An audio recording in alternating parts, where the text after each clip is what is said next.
We often think about the things we're going to lose when we start thinking about things we want to change.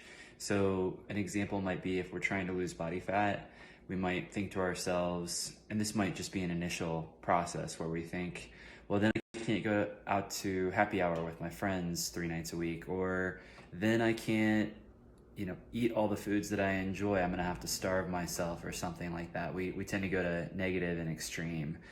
And we think, well, if that's the case, then I can't go out to eat with my friends and family, or I can't enjoy a meal out, or I can't indulge in my favorite foods and things like that.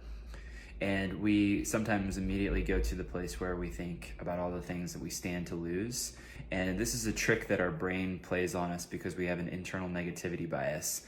And the reason for that is due to evolutionary purposes. It's to ward off danger and to avoid danger. It's meant to keep us safe. And this is all part of it. The same is true when we think about getting in good shape. Sometimes people assume they're going to lose a ton of time because they have to exercise now, and that's going to take a ton of time. So oftentimes when we first start initially thinking about this stuff, we think about all the things that we stand to lose. We very rarely think about all the things that we stand to gain. And this is a bias that we all have. And that's why I always try to tell people, like, think about everything you stand to gain in these moments. If you were to eat healthier, what sort of byproduct do you stand to gain with that? Do you learn more about your body? Do you learn more about food in general? Do you learn more about how to fuel your life and fuel your activity?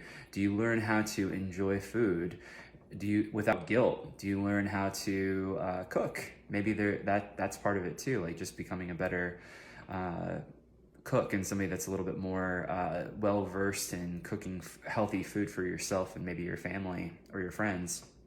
And then with exercise, maybe the thing that we gain is longevity, resiliency. We're not as likely to injure ourselves out in the real world. We're more likely to be able to play with our kids into old age, play with our grandkids. We feel good. We get all those mood boosting chemicals. Think about the agility and the flexibility and the strength that you stand to gain when you start exercising.